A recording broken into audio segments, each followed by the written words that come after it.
All right. Welcome back to What She Said Sports. Apparently, I'm in another studio. Welcome, everybody. All right. So we get ready to take a trip around the sports world. It's not just going to be a trip around the NFL today, because since we've been talking about Shedeur, I don't know if people realize a lot has transpired. Y'all know that I am a basketball fan. And as a basketball fan, I'm a Hawks fan. You just saw me at a Hawks game. What happened recently? Trae Young was traded. Right. If you're a basketball fan, you already know. Trae Young was traded, and he wasn't just traded. He asked to be traded to the Washington Wizards. I think that must be an absolute first in the NBA history. And what they got in return for him was like CJ McCollum, who is 30 something, and somebody I don't know. So I don't know what the hell happened, but Atlanta finally parted ways with Trae Young and has made Jalen Johnson the face of the team, and you will see me at a Hawks game again really soon. And it won't just be when a marquee team like the New York, what are they? The New York Knicks come along. It'll now be to see some good basketball. So shout out to the Atlanta Hawks for finally parting ways with Trae Young, but I can't believe they waited until he asked to be traded. He should have been traded, right? So that's the NBA news that I have. And now we're going to just hop right back over here into the NFL. All right. So I have a lot of stuff saved. I clipped out some stuff. We're going to talk about it. It all pertains to black quarterbacks, the NFL, Shedeur Sanders, Lamar Jackson, hell, Cam Ward. Did y'all see Cam Ward? Did y'all follow Cam Ward?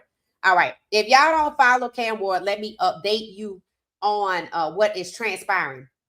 So I shared with y'all that Cam Ward was supposedly given an assurance, a guarantee, if you will, that he'll be instrumental in choosing the next head coach. And people got upset by this. And I was like, why are y'all upset about this? The quarterback is the most important position on the team, and Cam is the quarterback. So if he wants to be included in the search for the next head coach, it only makes sense. He's the damn quarterback. You've invested $48 million in him. He's going to be there. So why not? Right? And I'm pretty sure Cam isn't the first person. And it just seems to me that what is happening, that Cam is the quarterback, and QB1 in Tennessee. Shedeur is currently QB1 in Cleveland. And I saw the video y'all was talking about with Barry. We're going to address that as well. And, you know, you got all these black quarterbacks on these teams, right? Being QB1. Suddenly, they don't want to have the QB to have the same perks that white QBs had when it was mostly white QBs. So when the quarterback, it is true, the quarterback is the most important position on the team. But it's starting to seem that when the quarterback is black, that is no longer the case. We want to talk about the offensive tackle. The offensive tackles are getting drafted first. They even created an award for offensive tackles, which I felt like they should have been had, right? But you can't replace the offensive tackle. You know, you can't replace the quarterback with the offensive tackle, right? And just because the quarterbacks are increasingly becoming the majority of the starters and they're black, don't take away their perks. Like we said, right? Cam brought Restrepo in. Shedeur, if they would actually say out loud and not treat him like a side piece and let it Freudian slip out, if they will commit to him out loud, he's no longer a rookie. If they would commit to him out loud, he would have those perks. And I think he would be able to, he and Barry, to say, yeah, let's get this receiver from here. They would talk to him like that, right? And it shows you that they've already done those things because Cam got to do it. But now they don't want Cam, you know, because people started fussing. They don't want Cam to have any say-so. Now, I want y'all to listen to how the general manager, remember, they already fired their coach for doing this exact same thing. I want you to listen to how the general manager of the Titans addressed this situation when people asked about Cam having input in the head coach. I didn't care for this. Of course, I want you to tell me your thoughts. I did not care for this at all. It just shows you how toxic the Titans are, because they already fired the head coach for the same thing, if you ask me. Cam Ward got a lot of attention when he said that he wanted to be involved in this coaching search, that he talked with you and Chad. How do you envision that involvement? Obviously, don't see him making the decision on who you hire, but how do you want him involved? I have a lot of conversations with Cam in my office, and sometimes he says a little too much. But I love Cam because he's all ball like all day. We have a lot of different conversations about things. And I said at some point here, once we narrow down, once we get down to the final candidates, maybe it's a quick hello and but obviously Cam's a big part of what we're doing here. So to not involve your players and value their opinions on things. I've done that a lot in the past, and I think we should do that. And now understand this. So let me ask you a question. So they say they're gonna keep him involved. I don't know why the media is mad. Why he laugh? Why he laugh? Why he say Cam says a lot of things and he says things he shouldn't say? Why? So let me tell you something. So Cam showed a picture of himself. I don't know if I still have it. Cam posted a picture of himself leaving, like in the airport. Don't know if he was leaving today. He posted that photo along with photos like of his driveway, photos of his locker, photos of something else, right? And of him on the field. So like just a little collage of photos that kind of tell a story. And he was in the airport and he put the video montage or the I guess you could say the photo montage. He put that to the music from Drake with this one particular song. And I listened to it twice, but I'm gonna tell you what stuck out. I heard what you said. He said, I heard what you said, and this, that, and the other. I don't even know the name of the song. But Cam was basically like, yeah, I heard what you said, but a young fella this, a young fella that, right? So the way they had it started off about him laughing, laughing and saying, Cam says a lot of things he shouldn't say. I don't like that. If you can close your sentence, if you can close your conversation with, we've done it before, we'll have Cam involved, and I think we should. Why do you have to undermine him by saying he says a lot of things he shouldn't say, like you don't take him seriously? I don't like that. That's this. You wouldn't do that if it was nobody else, right? So Cam must have heard that, and he said the track that he picked to his music was, yeah, I heard what you said, right? And come to find out, people don't like the ownership of the Titans. I think it's a woman, so you got to kind of look with a different lens, because some people are just sexist. That's just what it is. And they don't like her because they're like, she fires coaches, and Callahan deserved to be fired because he sat up here and undermined Cam and made him seem difficult. Now, this guy didn't make him seem difficult, but he did give you the impression that they don't take Cam seriously, and we're going to make the decision, and we'll do a quick hello. We narrowed it down to this, people. What do you think? Right? You be a man, because clearly that's not what you told Cam. And that's why Cam posted, I heard what you said. So let's move on to the Cleveland Browns. Why? Because this ties right in with Andrew Berry. This ties right in what y'all told me on the last press conference. Okay, so, all right.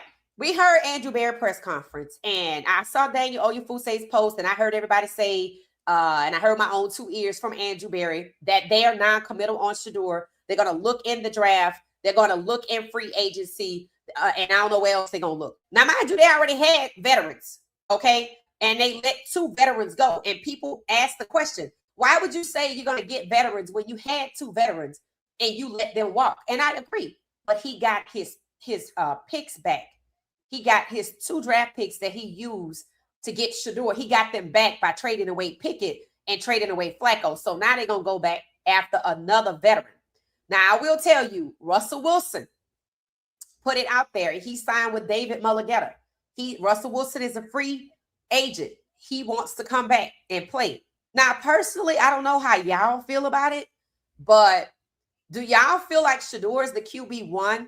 And since they don't want to let Deshaun take the field, like a Russell Wilson comes in as what? A veteran QB2? Because Russell Wilson doesn't work if he got to be the QB1, right? And he's free agency, and I don't know if they're going to pick him up, but I'm just I want to get your opinion on, since they said Barry said they were going to look at veterans. What do y'all think? How does the structure work? Dylan's still over there, right? So let me see. I already got Deshaun. Ain't he a veteran? Why not just use him? So I already got Deshaun. I already got Dylan. I already have Shedeur. I got 3 quarterbacks again. And I'm talking about going to the draft to get another one. I'm talking about getting a veteran where I just pushed 2 out. So what am I going to do with a veteran? Mac Jones is a veteran. Is he going to come? Is Shedeur going to be the QB2? See, Andrew Berry's conversation was to inform you that we're not committed to Shedeur. Daniel Oyefusei's post was to inform you that the talk within the organization is Shedeur hasn't done enough or they haven't seen enough. Therefore, we're still looking. Now, I'm just going to say this. Shedeur has done everything asked of him and be above and beyond, including going to Stefanski and creating the initiative to make sure he's not left out.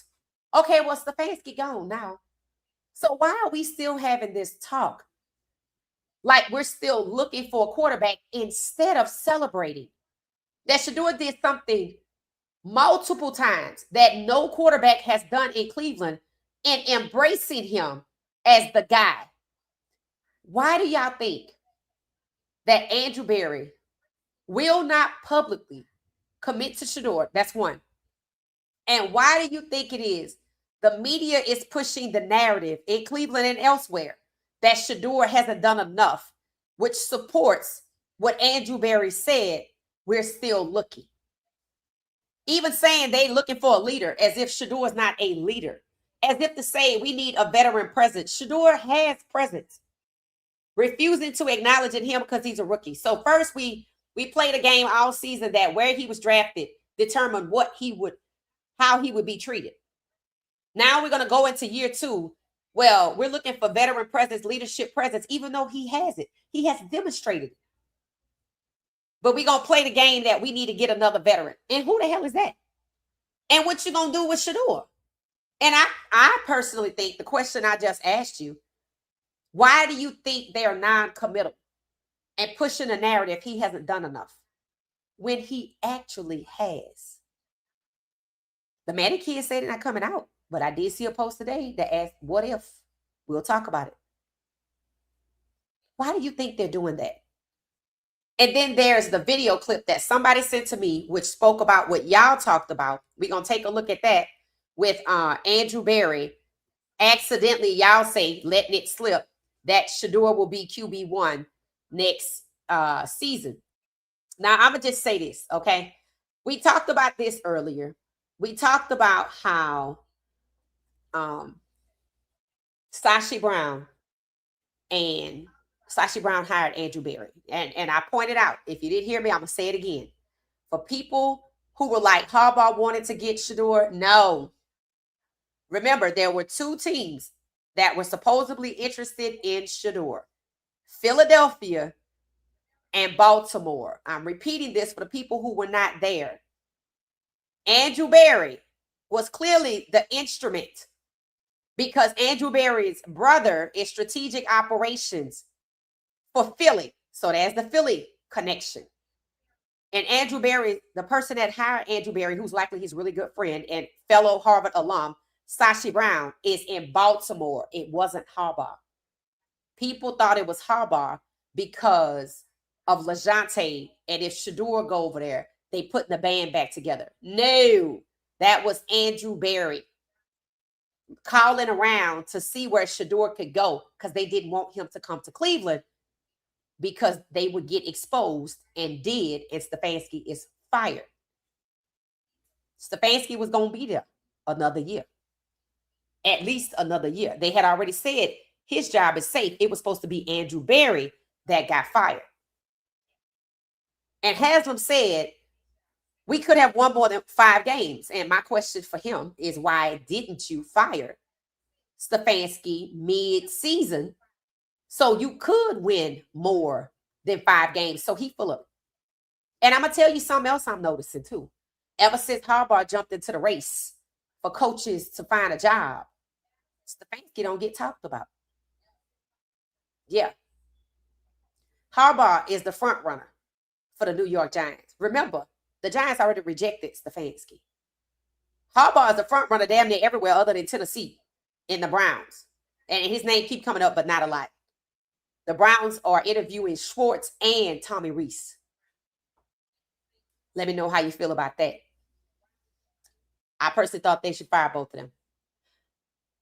Brian Flores, before Harbaugh jumped to the race, Brian Flores, everybody wanted to get him. Turns out today, he has 0 interviews for a head coaching job. And people were like, that's a damn shame. It's cold-blooded. I said, well, what does his lawsuit say?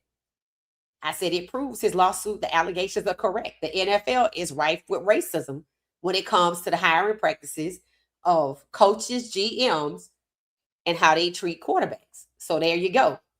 He get to keep moving forward with his case. Am I shocked? No. Because outside of him, there's only one black person mentioned for the Ravens job that's no longer Brian Flores. Now that we know the interviews are scheduled, he don't have one. Brian Flores was a front runner for the Ravens job. He don't even have an interview. Now it's the defensive coordinator from the Miami Dolphins, Anthony Weaver or somebody. How much you want to bet he's a Rooney Rule applicant? I hope he's not. When they talk about the jobs, nobody focuses on the Ravens. Oh, so-and-so should go to the Ravens. It's all about the Raiders job. It's all about the New York Giants job. It ain't even about the Cleveland job, which might be why they're looking at Schwartz and Tommy Reese. So who the coach will be for the Browns and for the Ravens will tell you about the future of this black quarterbacks are concerned. That if they still on that BS, are they willing to move forward and progress and stop hindering black quarterbacks? But I bet no. The fact that they're not really getting good people to be interviewed for those jobs or anybody. Interesting. People are saying that nobody wants the job in Cleveland because of Shedeur. I don't believe that. I don't believe that at all. I think that's what people are saying to try to make it seem like Shedeur is the problem. Absolutely not. But you know what the Ravens did do? This is Lamar's team. Facts. Now, there might be head coaches that don't want to go to a team when you know the quarterback is leading the team and you got to come over here and work and you could get fired. Yeah, I wouldn't want to go there either. But coaches that escape accountability are not good coaches. Another thing that's happening in the NFL, the truth came out that Harbaugh ain't like that. That Lamar made him look better, but he also held Lamar back. And I saw a clip and I didn't think I could share it. After that game with the Steelers was over and, you know, the players go on the field to shake hands, Lamar walked straight past Harbaugh. Stopped Harbaugh and hit tracks like, oh, shit, you ain't going to talk to me? You know what my response was? Lamar knows he was set up by Harbaugh. He's sick of it. And that's why Harbaugh don't have a job. So why is the media out here pretending he's the best thing since sliced bread? Because if he's not, and you focus on the fact that he was fired, then how could he be the leading candidate for the New York Giants? And I think they're using that to hold back Stefanski. Let's see if I'm right. Stefanski might end up on the staff, but I don't think they want him with the job. We're going to take a listen to and react to a clip from the Pac-Man Jones show where they kind of allude to the reason why the Browns were so complimentary of Stefanski was so that somebody else could come get him. Somebody else could take him off their hands because they might still owe him money. I say it's the same thing with Harbaugh. Truth is, the locker room was divided in Cleveland and in Baltimore. The quarterbacks were not being treated properly and were not the priority to build around in Baltimore or Cleveland. So let's see who the coaches are now in Baltimore and Cleveland. All right, so let's move on to Coach Prime for a second. I got a lot of stuff to look at, but let's move on to Coach Prime in the process. Turns out Coach Prime was at the game, so we're going to talk about why it went down like that, but he was there.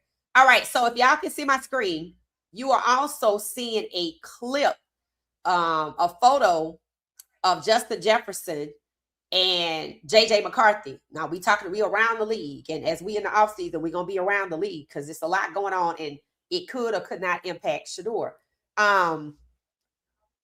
Justin Jefferson was asked whether he preferred a veteran quarterback next season. Now remember, JJ McCarthy been over there since last year before last, and he didn't even play last year, and he played this year, and he said that's not really my option. It said on my job to make that call. My job is whoever is the starter to get that person right and to get him to where he needs to get. And JJ is our guy right now. So my job is probably to build with JJ. So the media asking Justin, who's probably the highest paid wide receiver in the league, I think, do he want a veteran? I didn't know JJ McCarthy was still a rookie. I don't know how that works. Was trying to put him on the spot to say he want to get somebody else. He's like, look, I'm playing with McCarthy now, and if it's going to be him, whoever it is it's going to be, we got to get it together. That's kind of the same answer that Myles Garrett gave about the coaching search for the Browns. They were like, do you want Stefanski to come back or whatever? He said, I want to win. I want to focus on winning. So it's funny how they keep going to these players, but these players can't really be forthcoming with their answers, which I think is just totally ridiculous, right? So, you know, I don't know why they asked Justin that, but people thought that Harbaugh would still be working in Baltimore and that Lamar would be traded to Minnesota. Now that Harbaugh has been fired and this is Lamar's team and Baltimore is happy that Harbaugh, I call it Washbaugh, is gone, Lamar is not leaving Baltimore. And I think the best thing that Baltimore did was to declare that this is Lamar's team, because it changes when you commit to the quarterback. When you wishy-washy like Cleveland, it opens the door to get a head coach and them not be committed to Shedeur. And maybe that's the point.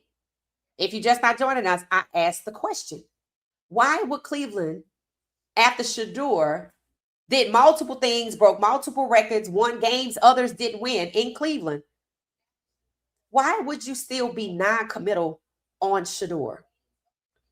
To me, the Browns are leaving the door open for the head coach that they choose. Well, he wanted to get somebody else. To blame the head coach and say, well, he thinks that whoever else they get, he thinks Dylan is better. Or he thinks Deshaun should play. That's what I think the Browns are doing, leaving the door open for somebody else to come in and push Shedeur out so they don't have to take the blame for it. Wasn't that Stefanski's job? Was that not Stefanski's job to take the blame for holding Shedeur back?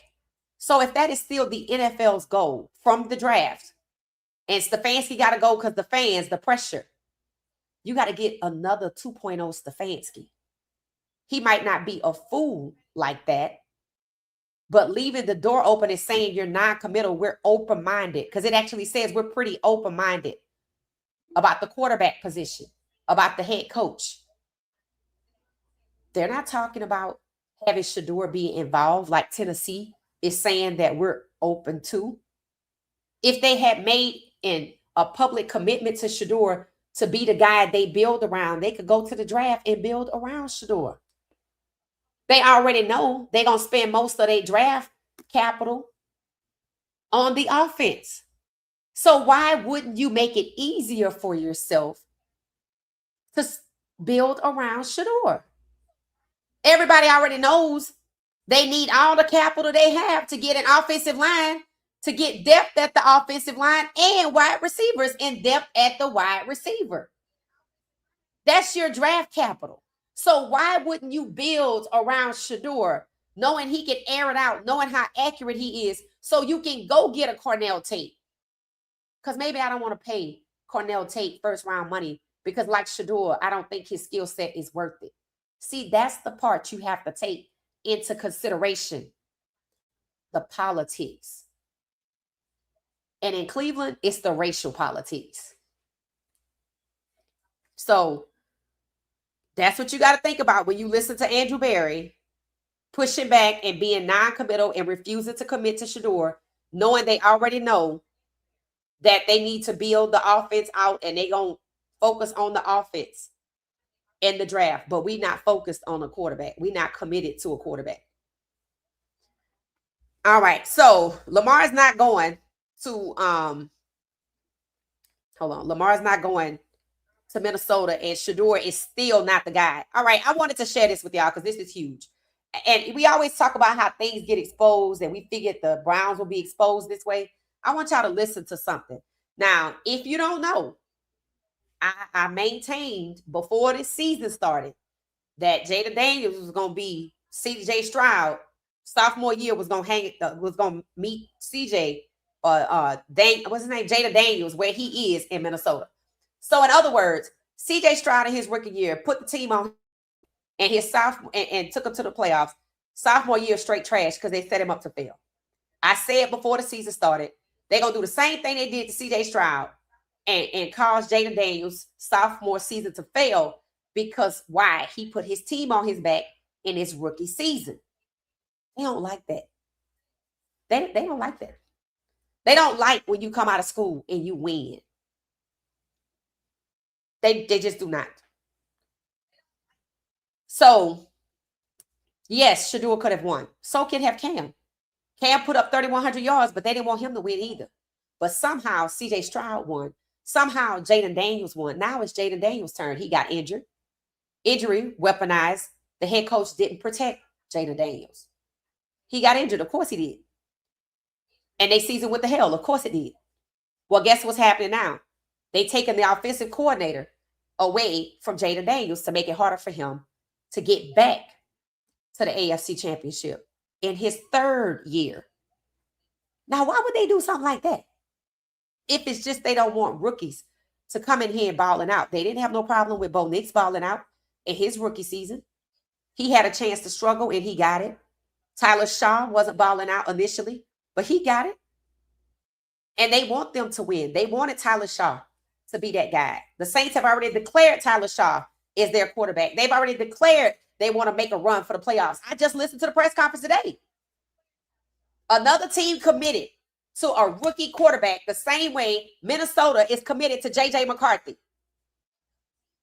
But Cleveland, with a black GM, cannot commit to Shedeur. Thankfully, Sashi Brown and Baltimore can't commit to Lamar. But the point is, there are two teams. The New York Giants have committed to Jackson Dart and asked Jackson Dart what he thought about Harbaugh and Stefanski. They even asked Jameis Winston. But Cleveland, with a black GM, cannot commit to Shedeur, who was the best rookie out here.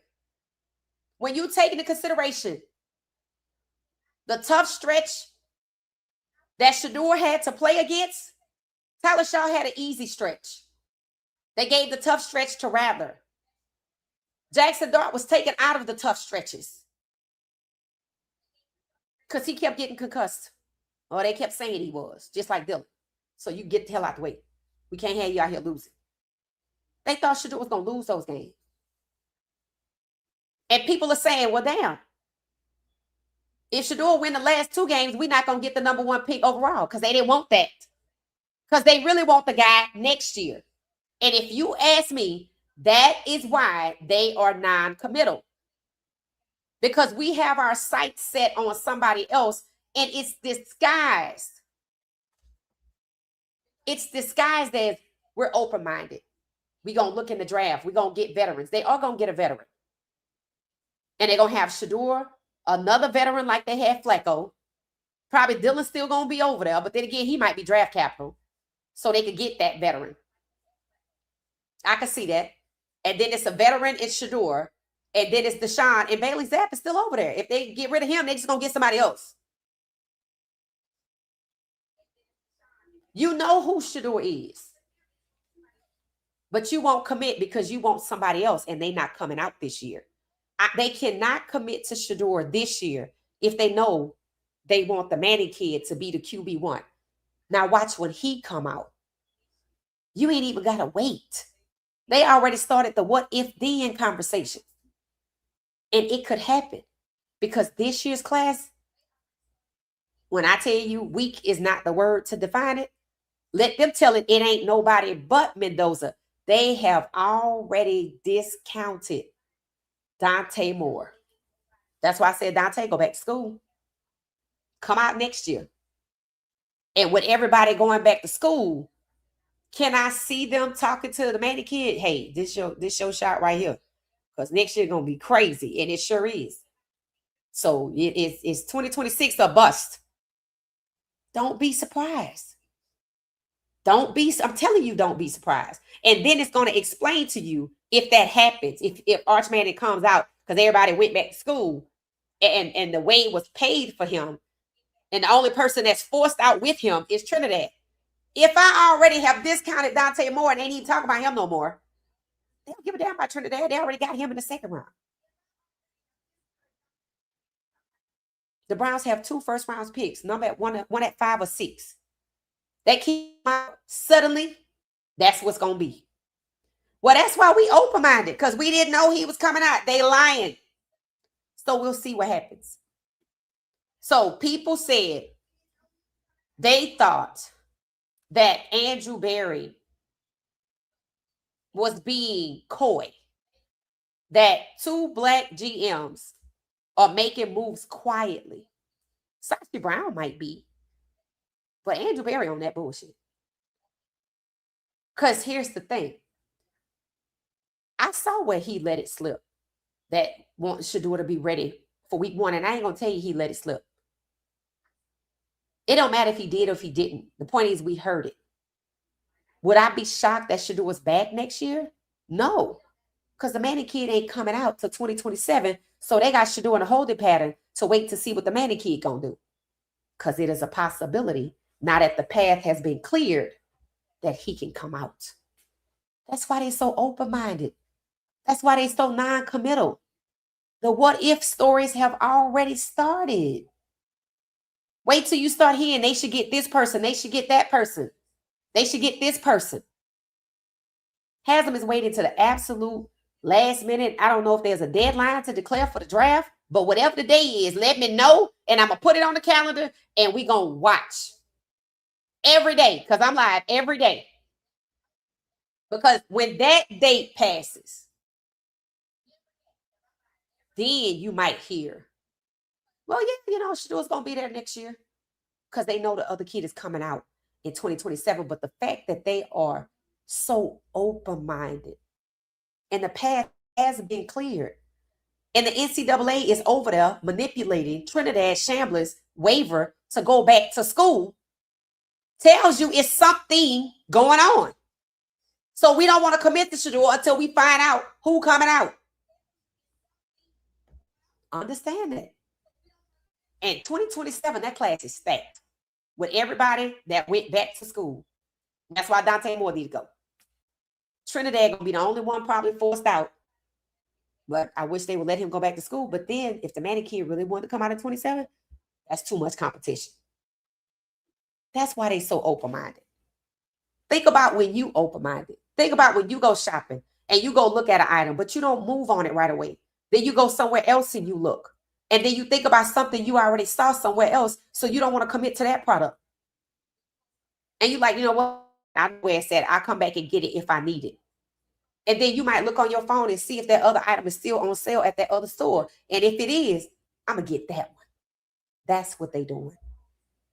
But I asked y'all to tell me what you think. That's what I think. They non-committal because they waiting to see if the Manning kid going to pop out this year. Now that everybody going back to school in 2027 going to be stacked, and 2026 is easy peasy. So that's what I think. So over in Washington, listen to this right here. QB Jada Daniels and the other key offensive players are reportedly frustrated with the team's decision to let go of offensive coordinator Cliff Kingsbury.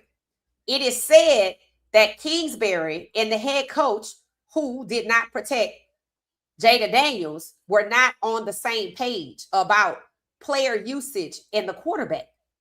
So another team, the quarterback is black, the head coach on that BS, and somebody else trying to help the situation, and the somebody else, Kingsbury, is who the players side with, but the organization take Kingsbury and let him go.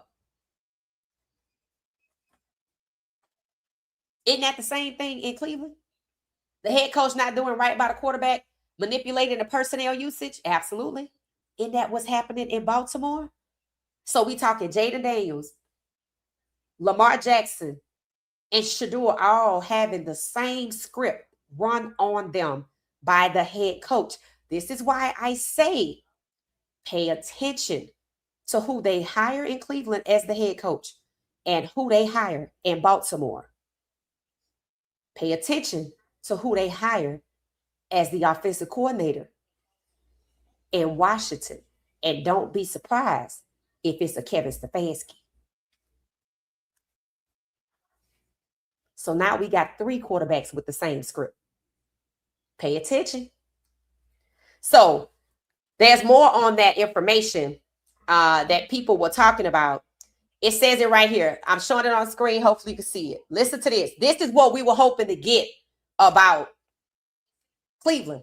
And we might still get it. But that's why I told y'all, it's stuff going on in Cleveland and people ain't talking. Because other organizations, Baltimore, they talking. Washington, they talking. Ain't nobody talking in Cleveland, right? It's a lot of looks. It's a lot of side eyes. It's a lot of laughing at people, but it ain't no talking. So it says, I'm told Dan Quinn and Cliff Kingsbury disagreed over several things. The run-pass balance being high on the list. Run-pass. How often you pass the ball, how often you run the ball, that kind of thing. Understand this. The offensive coordinator in Baltimore and the head coach had the same problem. They were working together. They weren't at odds. Lamar was at odds because they said Monken didn't have patience with the run, and he kept ignoring Derrick Henry, and Lamar kept getting hit. Remember in Cleveland, the run wasn't working at some point before Judkins was injured. They weren't blocking for the run. It was so Shedeur could pass the ball and get hit. This is the same script now in 3 teams. It said it also seems like Dan Quinn, who I think came from Atlanta, has a different vision for what's best for the long-term development of Jaden Daniels. Sounds like Kevin Stefanski. Cliff runs a very unique college-like system. Dan Quinn may want a more traditional, Kevin Stefanski, NFL look for Daniels moving forward. So they are at odds. See, let me tell you what they thought. See, this is good. Let me tell you why this is good. It proves that no matter how hard you try to suppress these black quarterbacks, and you thought by eliminating black offensive coordinators that the Dan Quinns and the Stefanskis and the Harbaughs and the Munkins would be able to get away with suppressing Jaden Daniels, suppressing Shedeur Sanders, suppressing Lamar. False. Because the offensive coordinator probably said, screw y'all, I'm out. And then that opens the conversation for exactly which NFL teams are quarterback friendly. What was the advice I gave to these players coming to the draft like Dante Moore? The only one I know we still waiting to see if he's going back to school because he hasn't announced it. I'm proud of him for looking at everything. And if Oregon trying to push him out, he better hop in the portal and go find a black quarterback-friendly college team to play for and get the bag. See, they thought they could control the black quarterbacks by eliminating the black offensive coordinator, which is why there's 0. But there are white offensive coordinators that's not having this. So now the Dantes or the Trinidads or whoever coming out in this draft got to find a black quarterback-friendly NFL team because they're not all black quarterback-friendly. We just top 3 running the same script on a black NFL quarterback. The Washington Commanders, Shedeur Sanders, and Lamar Jackson. That's why the replacements will be huge. Because they could go get the same. Another Stefanski, another Harbaugh, another Monken, and put them in there. Because Kingsbury is hot on everybody's list. I hope he get the job in Tennessee. He is hot on everybody's list for the head coaching job. I hope it's where Cam is. Because he sounds like a fair-minded person that's not interested in racial politics. But then again, I don't know him. I'm not endorsing nobody. But if he is, that might explain why I haven't heard about him coming to Cleveland. So that's why I said Tennessee. Maybe they'll interview him in Cleveland, but the first person they ran after was Munkin. So that tells you that what they own. If you trying to get Munkin, it ain't for the Manning kid. It's to destroy Shedeur like he tried to do Lamar. The same script. And Stefanski told you it's a script. So there's a script. There's a script. And it probably got black quarterbacks on it, on the cover. So as you can see, you keep hearing the word traditional. Kevin Stefanski has a traditional. He don't have nothing traditional. He has a failed system. So the OC gone and the players are not happy. So stay tuned. Don't forget, Magic Johnson is over there in Washington. It'll be interesting to see. Limited partners are supposedly not supposed to have any influence. Let's see what happens. Because one thing I've noticed about the Washington Commanders with Jada Daniels, they was on and popping. On and off the field. They had it rocking. That's why they had everybody there. They sideline was like a who's who at the Emmys or something like that. So let's see what happens. That carries a lot of influence. Don't forget, 50 Cent with 34 million Instagram followers also has a restaurant or like a bar and lounge in the Commander Stadium. Stay tuned. Stay tuned. So now you know it's a script. Now you know the same play is being run on several black quarterbacks. And if I had to guess, it's all 16 of them. And that's why the script exists in the first place and is so widespread. So shout out to the people who are talking about what's happening, because there's too many people in Cleveland that are silent. All right. So what's happening with Baltimore is that people are also talking and telling the truth over there. That Lamar Jackson and Harbaugh were not on the same page leading up to Harbaugh's dismissal. Overnight, there has been a quick campaign to refute that Harbaugh is washed up, to refute that the players didn't want to play with him, to refute that he and Lamar were not on the same page. There's video to show that Lamar was not happy with Harbaugh after that. He walked right past him like he didn't even see him, and Harbaugh thought he was walking up to Lamar, and it was a no. Because what do these coaches like Harbaugh and Stefanski do? They keep touching all on them to make them seem like I'm with you, but they're stabbing them in the back. Shout out to Lamar. Lamar found a way to hold Harbaugh accountable by saying there were 3 timeouts still on the clock. There was still a lot of penalties happening to kill the drive. Yeah. So he used his voice to hold him accountable. And for those of you that don't know, Harbaugh was supposed to be fired in 2018. Lamar Jackson saved his job. How is that for gratitude? Harbaugh was nothing before Lamar. And what he was because of Ed Reed and the guys that played in that era. But he worked to hold Lamar back and lose games. So they want to dress him up and send him over to New York, where they want to send Stefanski to. I said, oh, so you're going to send all of the culprits, all of the people who should be wearing orange jumpsuits for fixing and rigging games so black quarterbacks can lose or not get to the Super Bowl, even including getting them injured, Lamar, Jada Daniels, and they tried it with Shedeur. You want to send all of them to one team in New York. You do that. You do that. And that's going to be a volcano waiting to explode. So be it. Let it happen. I don't care if that's where Stefanski end up. I don't care if that's where Harbaugh ends up. Because there's no black quarterback for them to go and destroy. And if New York wants to take on that liability, so be it. Their franchise ought to be blown up anyway. Because they should have fired Joe Schoen. They shouldn't have stopped that Daboll. Now that you think about it, Daboll was the damn scapegoat. Just like the scouts. But yes, he deserved to be fired. Just like Stefanski. So that's what's going on in Baltimore. That's what's going on in Washington. The scripts are being exposed against black quarterbacks. People are talking.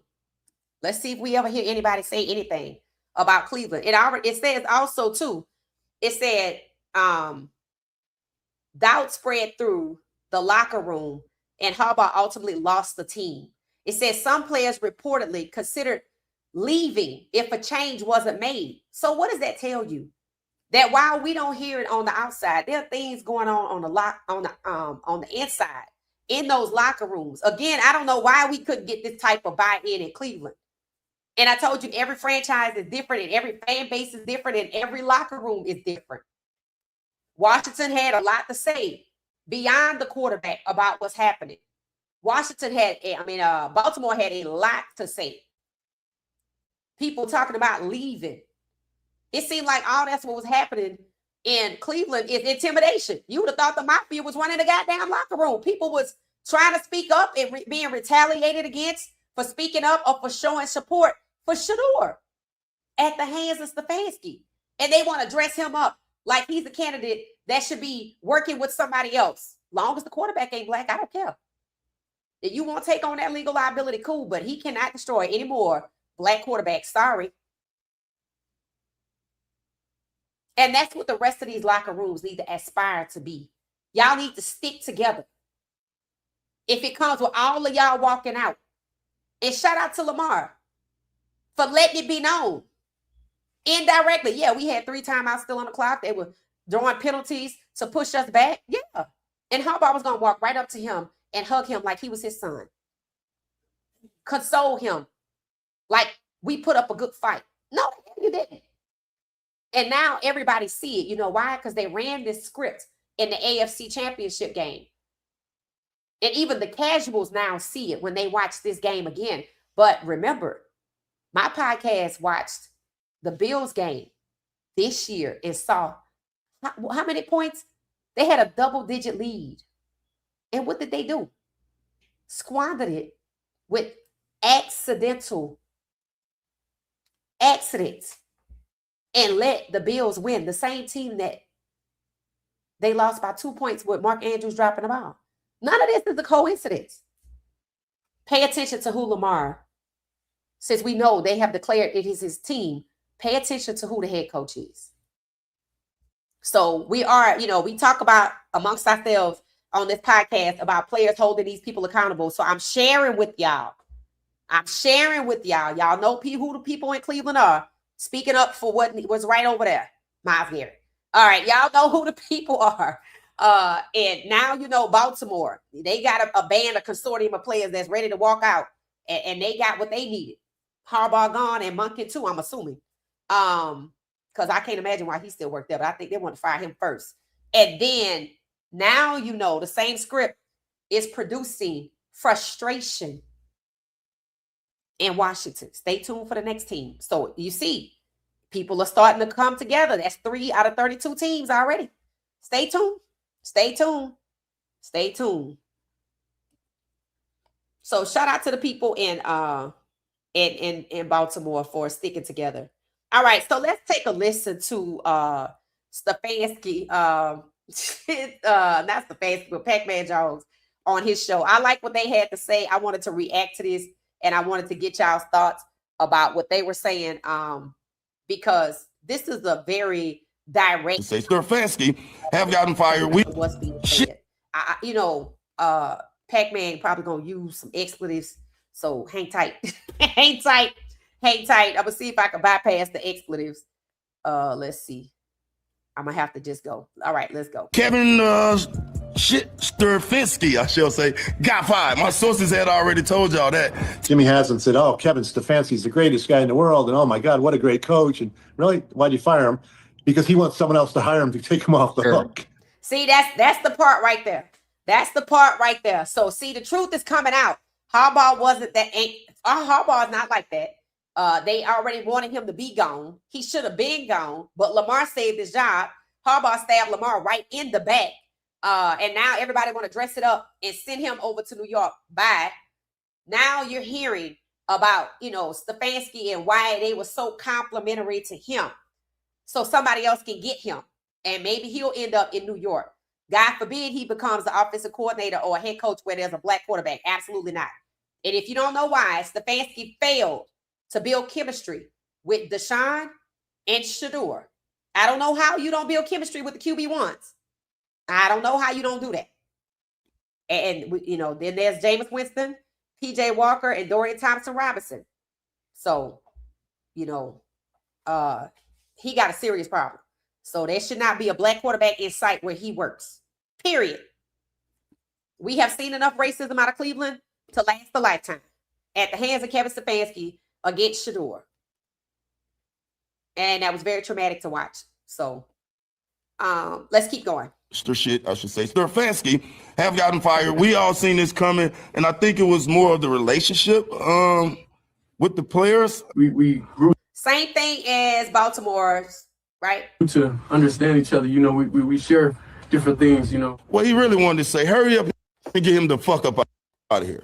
In the league, we're all grown men. And we can tell if a motherfucker should be playing or shouldn't be playing, if he getting mistreated or getting treated right.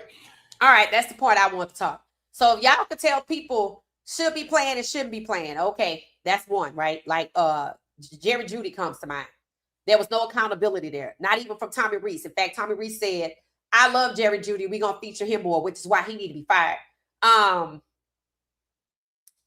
If y'all know when people being mistreated, do y'all not do anything? Is there no process?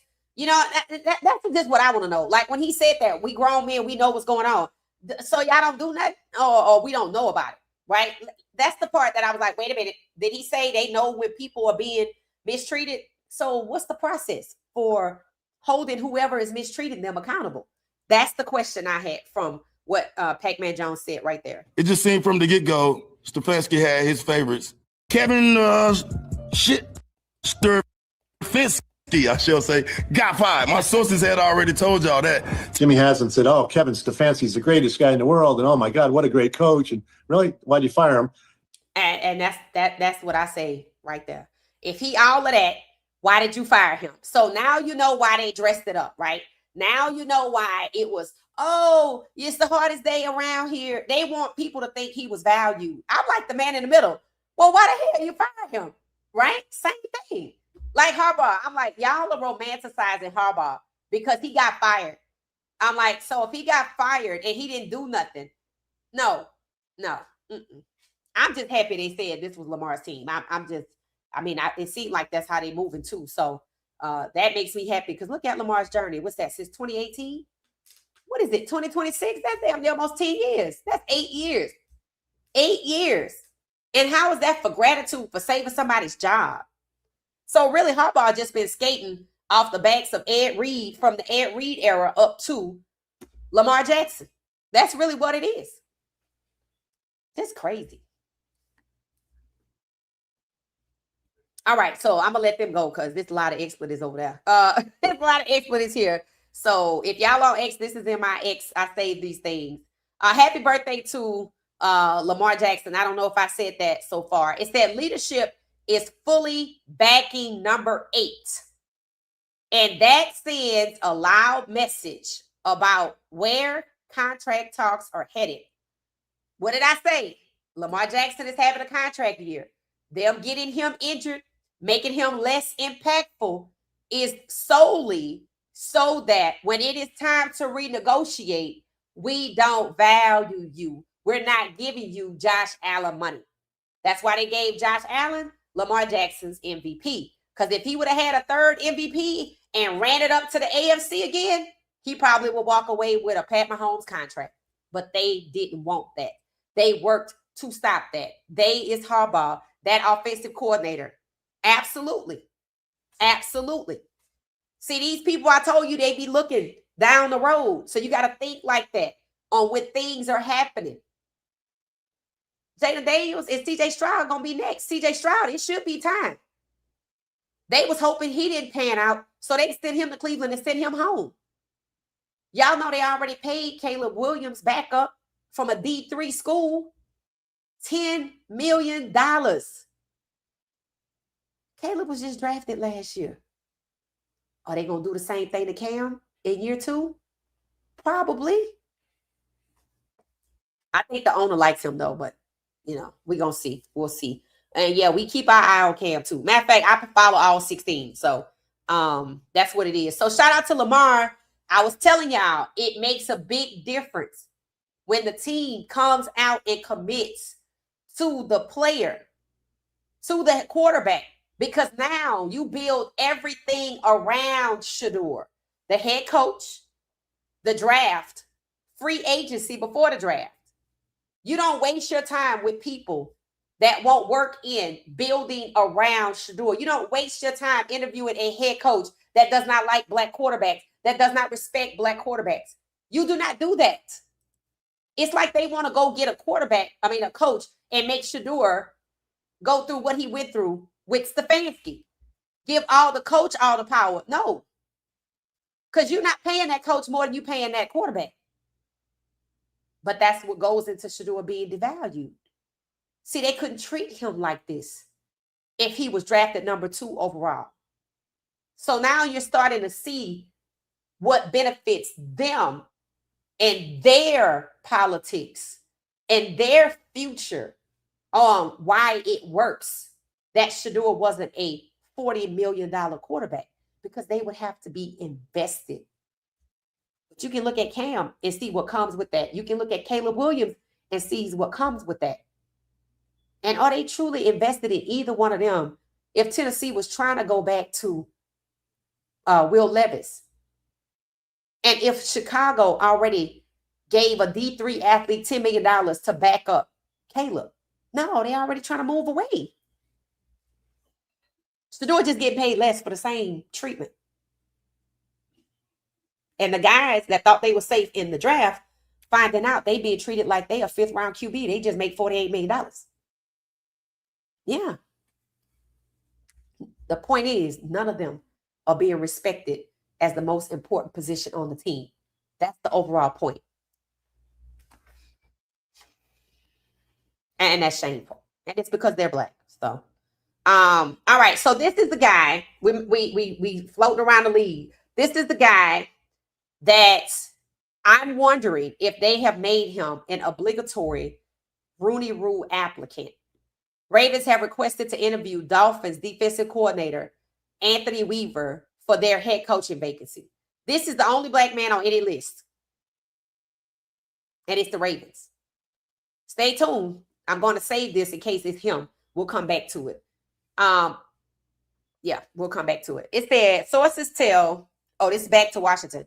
Sources tell that the Commanders front office is meddling. Listen, people still exposing. The Commanders front office is meddling with the coaching staff on personnel and player usage. Something we saw in Cleveland with Stefanski. So listen to this, and I want you to think about Cleveland and Stefanski. It says, Commanders front office is meddling with the coaching staff on personnel and player usage. This has taken place dating back to 2024. When did they draft Jaden Daniels? 2024. So once they got a black quarterback and Jaden Daniels as the king, because people talk about how they treated him like a king, it's his team, like it's Lamar's team. We're now hearing that the front office has been meddling.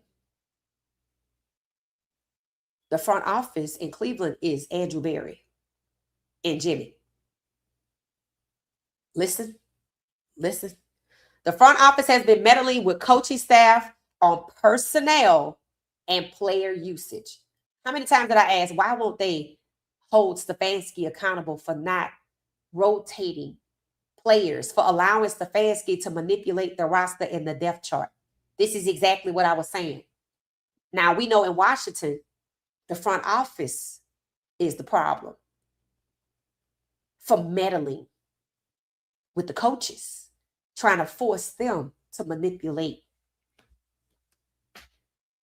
player and personnel usage. So this is the front office, huh? The same front office in Cleveland that is not committal to Shedeur. Pay attention.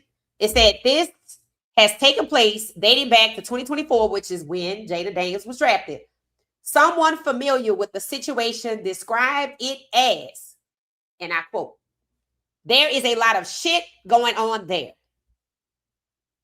Okay, so let me tell you what I'm thinking.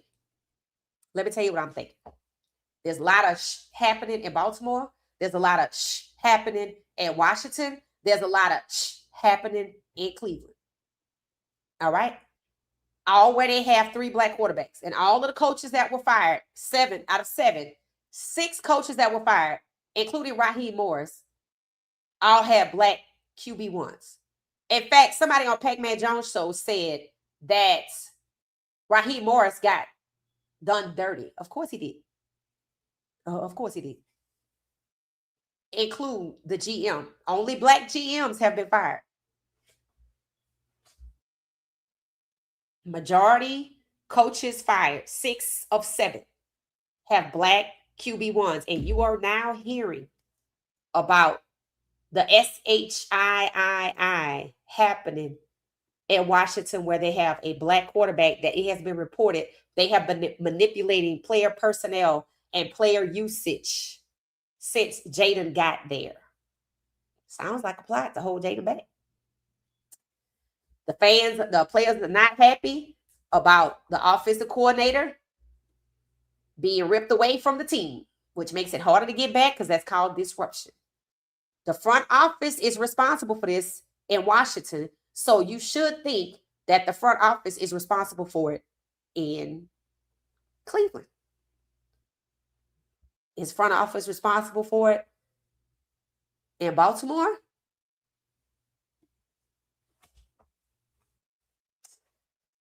Interesting. So someone familiar with the situation. So this tells you that people are talking. Now that the season over, and I'm sure this probably happens all the time, people are talking. I need people in Cleveland to talk. You notice ain't nobody talking. And you saw all that intimidation and retaliation. I think Carly Teller's, Wyatt Teller's wife, after Stefanski was fired, she posted, play stupid games, win stupid prizes. Yeah. That's what she posted. All right. So Todd Bowles, we're moving on to Tampa. Todd Bowles said he's back as the Bucs head coach for the 2026 season. So he got to keep his job. Why were they trying to fire Todd Bowles? Probably because he's black. I don't know. Other people thinking this man, they were trying to get Harbaugh to go work there. I'm like, this man has a job. Totally disrespecting Todd Bowles. So he'll be back. Shout out to Todd Bowles. He made it back. All right. So let's move on. Let's just move on. This is gonna tie back into Cleveland. This is about the draft, but it's about Cleveland. It says, serious question. If Arch Manning changes his mind and decides, and declares for the draft, who are you taking, Mendoza or Manning? Now, this is the what if scenarios I say you need to look out for. Cleveland is very open-minded. Very, very, very open-minded. The path has been cleared for this kid to come on out this year because next year it's going to be tough.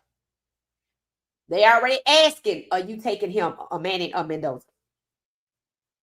Mendoza is the only person they talking about in the draft. And now they're like, well, what about if the Manning kid come out? What are we going to do?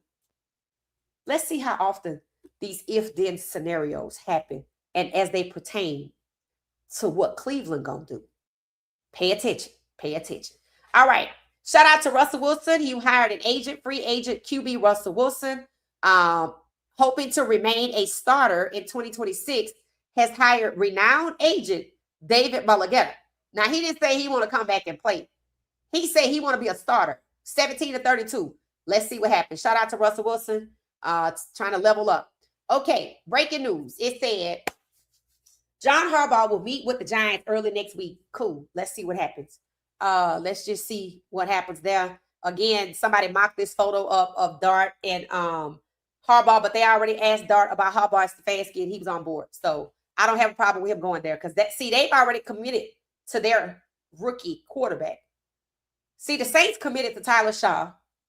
The Giants committed to Dart, but Cleveland can't commit to Shedeur. So this the draft all over again. Like they are better than he was. And he actually put up better numbers than they did in the short period of time he played. And he played tougher opponents. Yeah. So they snubbing him, Shedeur, all over again. And this time, it's Andrew Berry sent out to deliver the message. Pay attention. All right. It said the Fernando Mendoza, Dante Moore debate is going to be super interesting. Almost polar opposite profiles. Mendoza has a high floor, which means like right now he could play but a very low ceiling, which means I would not draft him. Would you really draft somebody that's good right now, but in the future he not as number 1 overall? No, that is a second or third round pick. Actually, that's Dylan. I don't know what you're gonna be. So come over here. 3rd round. That's what Mendoza is. Check down Charlie with height, 6'5". They telling you, just like they did with Dart, they know he not him. Read Dante Moore. It said he has a low floor, which means, I don't know, high ceiling, right? They try to say he not good now. High ceiling. That's who you take number 1. I don't know what floor means, low floor. But guess what? They get ready to play, right? Pay attention to that game. You ain't got to watch it. But let's see what happened. Let's see, 1, if it's fair. Or 2, if it's rigged. So Mendoza can clinch the 1 and then throw the Manning kid into that conversation. And what does that do for Mendoza and Dante Moore? Pay attention. It's funny how they're not talking about Dante Moore no more. When they talking about who coming out in the draft, who going first round, it's only Mendoza. That allows somebody to declare and slide right on in. All right, so at the moment, Vikings defensive coordinator Brian Flores has 0 head coaching interviews set up with teams around the NFL. People think this is a disgrace. I say it proves the allegations in his class action lawsuit that maintain the NFL is rife with racism against head coaches, GMs, and quarterbacks that are Black. Not a surprise. All right, so Mel Kiper Jr. today was basically on a warpath for Shedeur again, saying, what the hell else does Shedeur have to do to prove he's the guy? It said, people were negative in April. They going to be negative now. So I'm not even going to play this because I don't know what he was on. Let's see if Shedeur Sanders is going to be their quarterback going forward, I guess is what I was trying to say. It's got to be Greeny. I mean, what the hell is it got to do? I mean, is it going to get into this negativity again about Shedeur? I mean, I don't know what else the kid needs to do, but I've watched every play, every snap of Shedeur Sanders, and he should be proud of what he had to go through and survive and to come out winning that game yesterday, driving them down to get into field goal range inside of 50 yards. If people are going to be negative in April, they're going to be negative now because they're going to be like, where is he ranked? Forget that. Look at the interceptions that were off of Jerry Jeudy, off of Judkin's shoulder, batted ball. When you look at what Shedeur did. So there you go. It's a good comment. He's right. And get ready for round 2. When I sent Shedeur the book, Shedeur, I hope you got it. How to deal with difficult people. What I said to him was, you're a very astute young man, and I'm very proud of you because, you know, he survived Cleveland, surviving the Browns. That's my segment. But, you know, read this book at your leisure because it's going to help you get ready for round 2. Ding, ding. It's already round 2. It's already round 2, and we have months to go. It's already round 2. So he can't make himself white. So he can't make himself Arch Manning. So, you know, I don't know. There's nothing he could do. There's nothing he could do. Nothing. And it proves no matter how much you do, if you're not the white quarterback that they want or the Manning kid who they pining away for, there's nothing you could do. And that's why they're so open-minded. That's why they're so open-minded. That's exactly why. So, all right, this is Coach Prime. All right, this is where I learned that Coach Prime was in Cleveland for the game. I had no idea. It said Coach Prime recounts the story while traveling to surprise Shedeur on his final game of the season in Cincinnati. He meets a player in the portal while he's on the plane, and he wasn't flying private. So let's just take a listen. We got a young man just committed that passed by me on an airplane that I was going to see grown, right? And I'm sitting in the front of the plane, and he passed by. He said, "Coach, I'm in the portal. I'm such and such. I can play." Like, I could play. I said, "Man, can you really play?" Because, you know, you got nerve to do that. You got nerve to challenge me, to check me like that. I said, all right. I called Boxer B. I said, check this kid, such and such, tell me what he got. Box called me back in 3 minutes, not 5. This kid can play. I get my butt up, walk to the back of the plane. From first class. Excuse me. Either I'm there flying, or I'm there flying the plane, or I couldn't. It was too late to get get something private at that time, so we had to get there to see my son. Yeah. Anyway, Neely, why you distracting me, man? Why you distracting me from the story? Okay. Anyway, everybody, let's go back. Okay, I go back from that area to that other area to appease Neely. Okay, and I say, young man, talk to me. They say, you got it. You ready to do this? He said, well, I got it. I said, look, I ain't got time for that. I ain't got time for that. You check me, now I'm checking you. You ready to do this? He said, Coach, I will come. Brought him in on a visit. He's a buff now. That's what's up. Okay, so there we go. That was a 2-for-1. All right, so I'm going to take that off. All right, here we go. All right. When I first heard this story, I said, oh, he did go to see Shedeur, but we didn't know he was there. Now, remember the video I shared that some of the Colorado people was like tripping, saying he shouldn't go to Shedeur last game. And I was like, I hope he don't listen to him. I hope he go to the last game. So he was there. Just like we didn't know Bucky was there.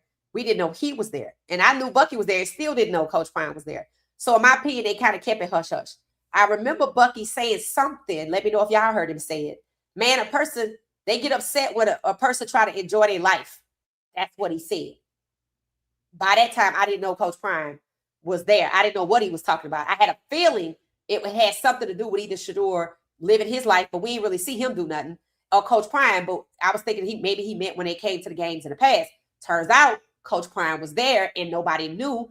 If you listen to what he said, it was too late to get something private. So it was and then he did his work. He on the plane and he runs into a kid. Coach Prime's in first class. The kid is walking to the back. The kid is recognized Coach Prime. You heard what he said. Long story short, he ends up signing the kid because he looked them up. He called recruiters. Recruiters said yes, that he liked that. Coach Prime gets up from his seat, goes to make the kid an offer. He accepts. He's a buff. He's a buff. So Coach Prime still got his work done because that was one of the things they were talking about. Well, I mean, he should let Shedeur go it alone because he got work to do. Yeah, I'm like, what the hell? People work from home these days. Did he have to go to their young man's house? No. They ran into each other in the airport on the plane.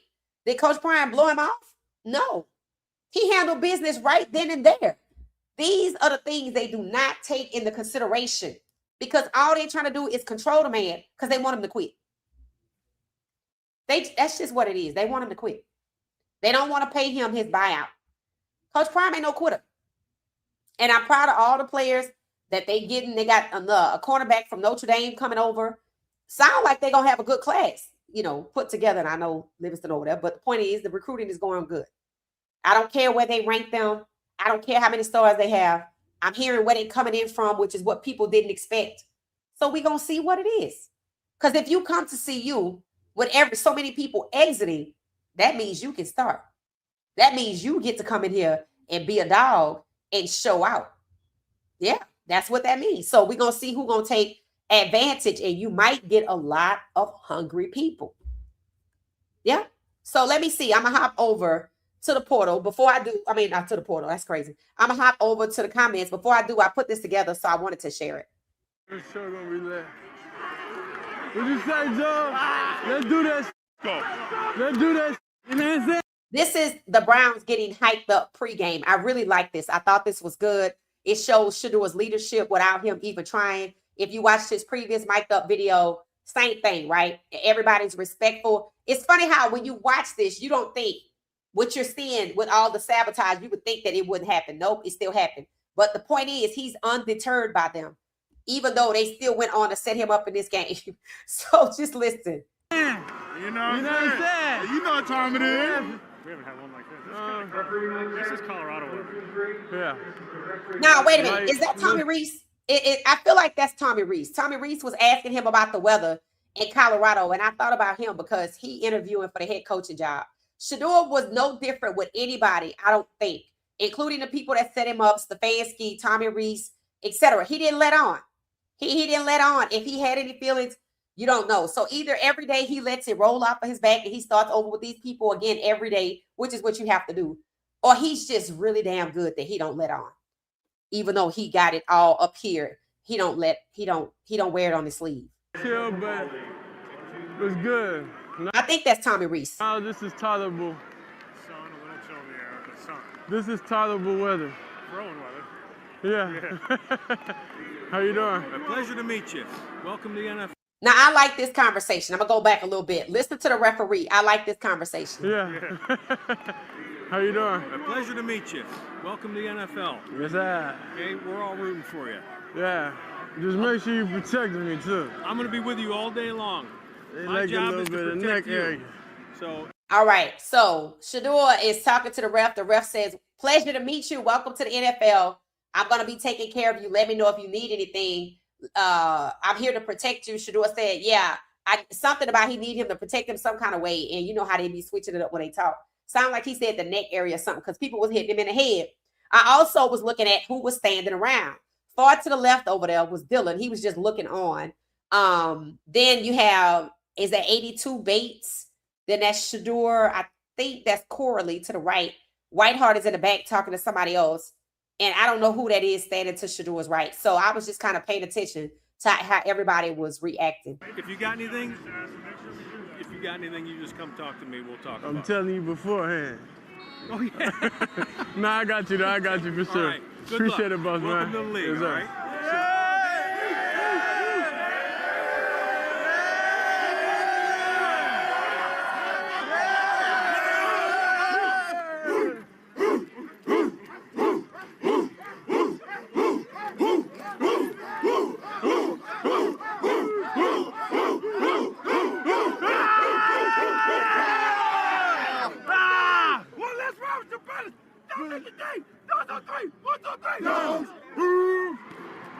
So that was given the defense, right? That was given the defense, and the offense was talking amongst themselves, and Shedeur was leading. This is afterwards. You got that.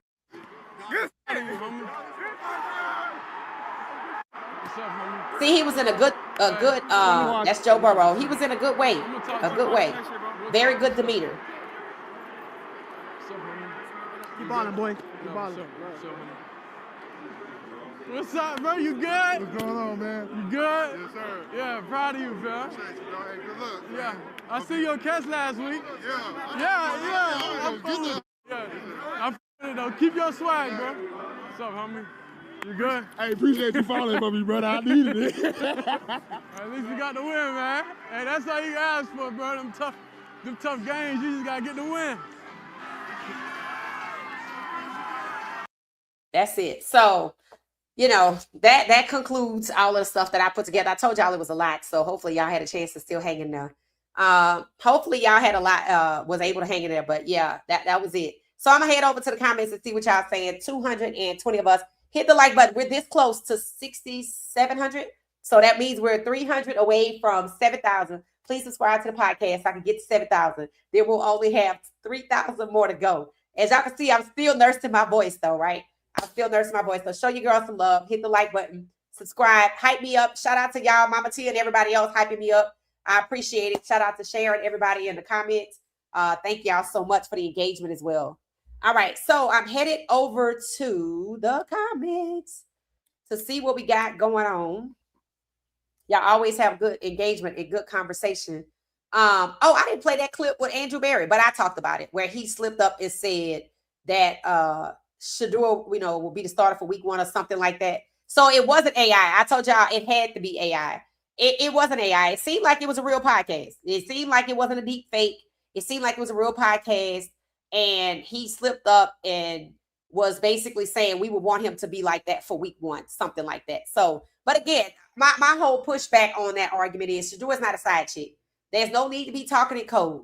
It's too many other teams out here with rookies like the Saints and the Giants that can embrace and define who the starter is and who they build it around and what they want to do in the draft. There's no question about it. They're not so open-minded to their non-committal. And that's where I think Andrew Berry is wrong for that. And he need to be careful because he's going to be like Tony Fontenot next year if he don't get better. And I know Haslam got a particular strategy, and obviously he's not changing Haslam's mind, right? Because if so, he hasn't changed it yet. So I do say to be a black GM and you can't draft a black quarterback first round. Sashi had to get fired because he wanted Lamar. Sashi was right because Lamar is like that. Shedeur is like that. But it seems to me that Andrew Berry knows that Haslam has a different agenda and he's still working that agenda. And that's, I don't really care for that. I'm like the OC. From Washington. Oh, y'all tripping around here. I'm finna go. I'm sorry. I don't want to be a part of holding Shedeur back, tearing him down, humiliating him any further. Enough is enough. That's my remarks on people trying to translate what they think was a Freudian slip. They should have never been that in the first place. Nobody else is tiptoeing around the quarterbacks that they value, even as rookies. All right, so hit the like button, Thank you. Welcome back, Tina. Welcome back. It said, I don't trust any of them, not even Barry. That's what I'm saying. I'm like, it's hard. See, people like, well, maybe Andrew Berry just moving like this because the media, they're going to pounce on and say this, that, and the other, so he protected Shedeur. I don't think so. That ain't how you protect Shedeur. And he clearly works for somebody who doesn't value Shedeur and already has an agenda. And I'm sorry, I think there's a way that you can appreciate and respect Shedeur and plan to win with Shedeur and still get the Manny kid, but they don't want to do that. They don't want to even be strategic and plan for one and succeed with the other. They don't. They seem comfortable letting Shedeur believe and the rest of us he's not that guy, but they're not convincing us and him of anything because the two legendary page shared a song and a video just like Cam did. It was a different song and it was talking about the same thing. I know who I am. That's how these young guys do. They use their social media. It's the indirect, but we know what them lyrics mean. Shout out to them. That means that they are themselves. They just got a posture at work. It's a shame. Hey, Tamika, how you doing? It said the illest show on the planet. Thank you so much. What she said sports. Good evening, Anthony. Welcome back. Hey there, everybody. Andrew Poison Berry. That's how you feel? It said, is Trey from DC? No, he from Oklahoma. I don't know why he picked the Washington Wizards. I don't know what that's about. If y'all just not joining us, if you're a basketball fan, y'all know I'm in Atlanta. Trae Young requested a trade from Atlanta Hawks to the Washington Wizards. And they got CJ McCollum and somebody named Corey Crispert in return. And people are scratching their heads because no player has ever asked to be traded to the Washington Wizards. So I don't know what the hell is happening. But I'm going to be at a game and I'm going to find out. How you doing, Anna? How you doing? It said he was due $49 million. So they are relieved. Who are you talking about? Political Lil? Wow, Trey. Oh, you talking about Trae Young. Trae Young. Oh, okay. So now Washington gets to pick up the $49 million. That's crazy. That is crazy. So yeah, Trey is gone. Yep, Trey is from Oklahoma. It said the QB and head coach has to work together. Absolutely. Bye, Trey. I know that's right, Lee. That's how I feel. I'm like, ooh, I could go to a game now in peace. When I saw Jalen Johnson on the cover of the post, I was like, okay, something must have happened because I heard there was going to be a trade. And come to find out it happened and he requested it. He requested to go to Washington. So I don't know. Maybe his agent might have talked to Washington. It said exactly, if the QB is black, his importance to someone who doesn't share his skin is minimal. That's what it seems like. It said, damn, Cam says a bit too much. Really? That's what I'm like. So damn, the man can't even talk because he see, the problem is he don't say too much. It's that he has the audacity to say anything. That's what it is. These players will never survive in this type of environment without losing something first. Because you have to shore yourself up for this. Now, maybe Cam was already built for this. I don't know. Maybe he was never affected by it. I don't know. And he probably wasn't when you think about who he is, right? But Shedeur had to build up to this. And it would be a shame for him to have to go through it again. And look at how long Lamar has had to deal with it. But Lamar's the one that kept Harbaugh, and I don't know why. Y'all got to stop placating these people because they screwing you over. I'm just saying. I'm paying attention. Shout out to the players that stand in college. That's all I'm saying. They the ones that's winning. That's who winning. The ones going back to school where they are loved and appreciated and can get the bag. Shout out to you. Shout out to you. No more running to get the bag over here because you can't get the bag over here. No, you can get the bag in school. You get the bag in school. Stay there. And matter of fact, let that be your ceiling. That's what it need to be. Hell, the NFL ought to be the plan C.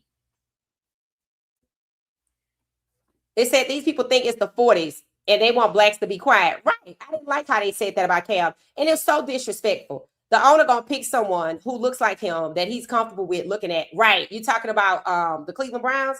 It said Cam is a grown man. Totally agree. It said, I really pray that someday our black billionaires start their own league. They don't even have to be a billionaire. But it's really not up to the external people like myself. It's up to the players. Because here's the thing, right? There is another league. And Caleb Williams did try to go play for another league. And the NFL told him, we're going to draft you anyway. And when he got there, he got punished. Sacked 72 times. See, the problem is don't even come this way. Don't even go that way. Make college your ceiling. Right. Don't declare for the draft. They can't draft you if you don't declare. Right? They ain't going to just come to school and go, well, we want you to come. Oh, I don't want to do that. See, the problem is they be in such a rush to declare. They don't even consider another option.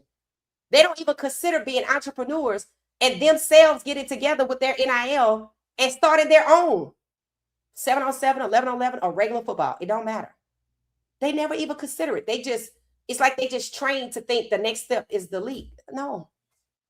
That's why the players going back to school, shout out to them. Shout out to them. And the next class needs to be the same way. Slow down on these declarations to a place where just because you fit, because you have the skills, does not mean you belong. And they make sure you know we don't want you. We don't value you. And they happy to let the insurance company pick up your salary, which means they will allow you to be injured. I don't know about y'all, but I ain't just trying to have no torn ACL, dislocated knee, dislocated ankle, so they could get paid and keep their money in their pockets. They don't value you as a human being if they do that. Look at how they acted with Michael Vick and the dog, and look at how they treat you. You human. It said Russell will be a good coach for these young men. I think he would be. I don't know what his plans are. It said they're making me tired. Yeah, it gets tiresome. It said they're doing too much again. It said Russell Wilson will be a good QB2 for the Browns. Okay, so that's the question I asked. What do y'all think about them having this conversation about the whole veteran thing and Russell Wilson hiring David Mulligetta, one of the best in the business? I do think that Juju at Colorado, that's his agent, or they want to be. There's some type of relationship there. Athletes first, I think that's it. And I think they refer to him as family. So something's going on. And I'm not saying he's leaving, but he's already repped up or has a relationship. So for Russell to go to them, Mulligetta represented Deshaun Watson when he got the 230, represented Michael Parsons out of Dallas to Green Bay. If you go look up their list of clients, it is long. I think CJ Stroud too. It's a long list. We used to hear clutch sports, maybe in basketball. And I know they over here in football too, but Mulligetta is that guy over here. So I said if Shedeur decided to get an agent, that is who he should hire. So Russell hired Mulligetta to get him as a starter role in free agency. I don't know about that. We're going to have to see. I don't even know what team would do that because, hell, again, the NFL was colluding against him. So just like Lamar against him, just like Shedeur, right? So we're going to have to see. We're going to have to see there. So if a veteran goes to Cleveland, what does that look like? I'm thinking QB2. So shout out to Roger. I'm thinking QB2 as well. Yeah, it does. It gets exhausting. It said Deshaun works good with Shedeur, and he knows how to. That's true. Actually, that is very, very true. That is very true. Deshaun is the veteran. I said that. Why you got to get another veteran? You let two go. You got one on the ground. See, that tells you they not even considering Deshaun. We're looking everywhere. The draft, free agency. You got people on your roster. That means they not considering Dylan. They not considering Shedeur. They not considering Deshaun.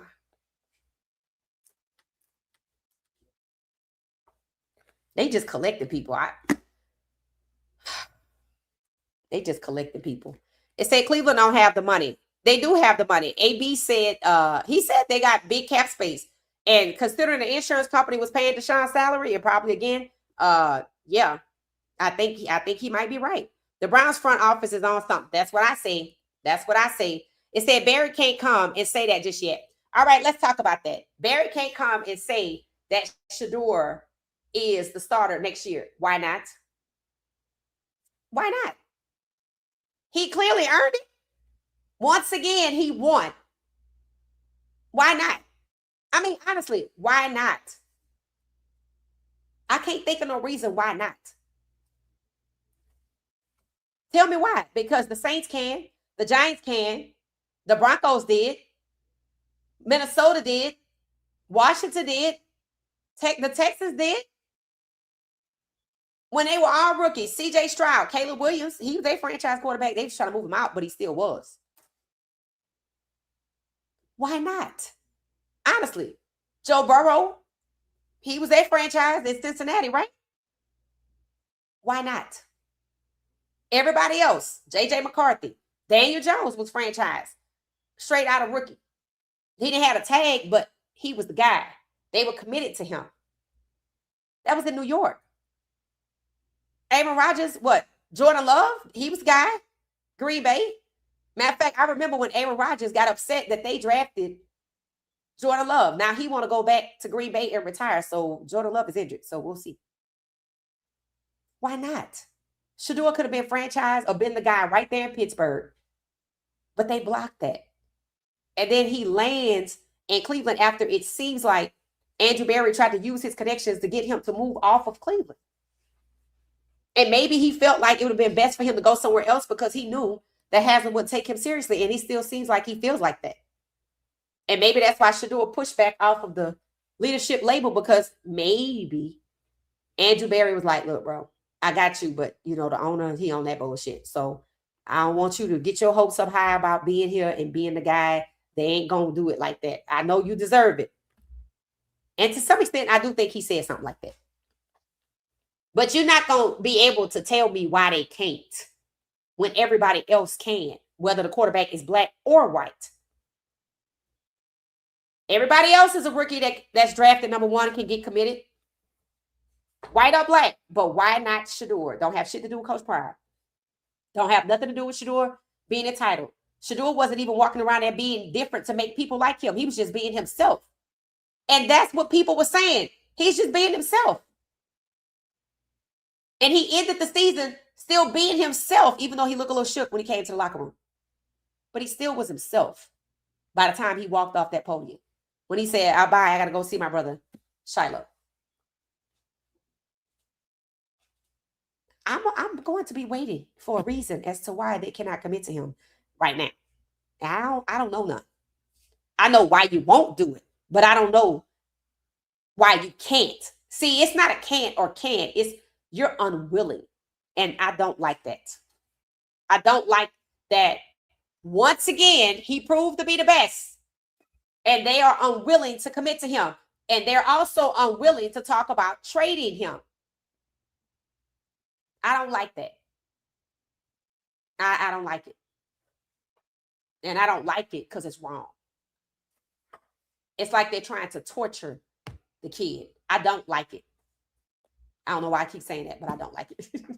I think when I keep saying I don't like something gonna change. Typically it does. But I don't like it. I don't like it because it ain't right. It's wrong. It's unethical. I feel like it's racial politics a little bit. I feel like it's collusion a lot. I think it's collusion more because of racial politics. And I think he's being targeted. I don't like that. It said Andrew Berry has to move in silence. You can't always let the left hand know what the right hand is thinking. I mean, if it's his team, maybe that's the strategy. It's not his team.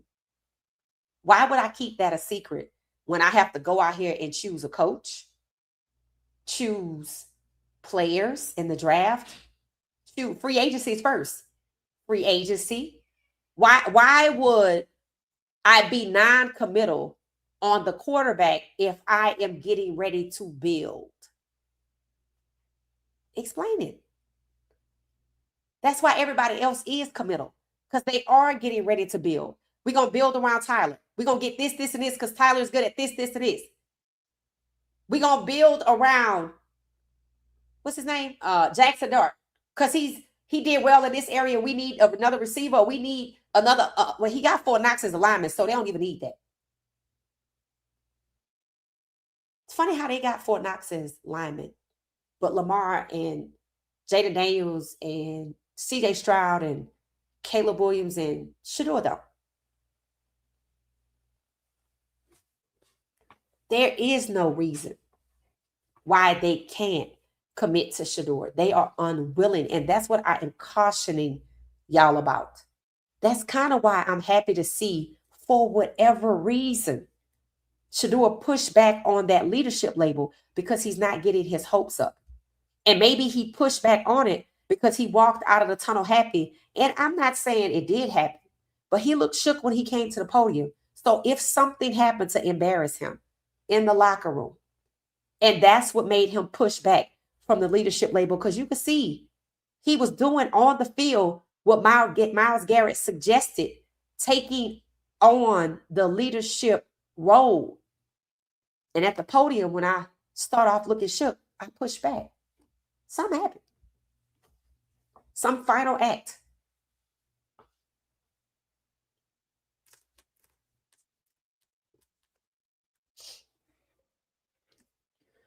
It says Shedeur has done more than enough to be QB1. Right. Just like he won them little raggedy contests. Then they still want to come with these little raggedy Wildcats trying to lessen his impact. That's all it is. They don't want to treat Shedeur like they treat white QB1s. They don't want to treat Shedeur like they treat any QB1, including Cam. You want to bring Restrepo with you? See, they don't want that. They don't want Shedeur and AB to talk. Hey, let's get so-and-so from so-and-so. What you think about this person? They don't want that. So while Andrew Berry might be posturing, he's also distancing himself from Shedeur publicly. And Shedeur distanced himself from the leadership role after we saw him take it on publicly. Explain that. Maybe he know they don't want him some more because they've been telling him that. These owners are flexing in this political climate. I agree with that. I totally agree with that. It said, I told y'all Barry a company man from the Ivy League PWIs. I ain't going to say it no more.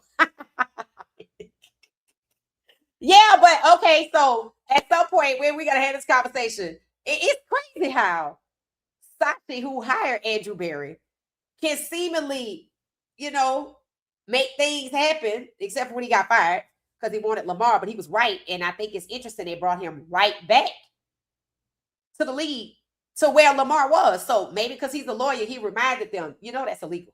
I don't know. I don't know what happened. It could be nothing. It could just be a coincidence.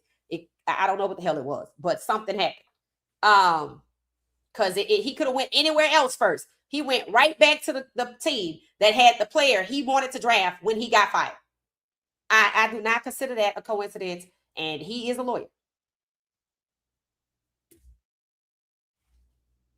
So, and the extremes they go through, so they can't draft black QBs.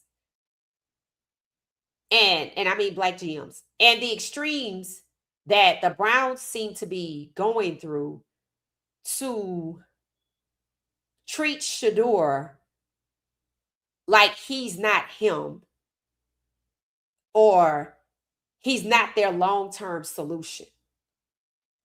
That's how Andrew Berry is treating Shedeur. And y'all say he posturing. I don't know. Sashi Brown ain't over there posturing. I mean, even when the front office, the people over there brought in all that talent for Lamar to throw to, it was Harbaugh and Monken that decided to go back to Andrews, but it was the front office that paid Andrews that money. Don't let that forget. That's why I say keep your eye on who they replace him with, and we're going to find out who really posturing.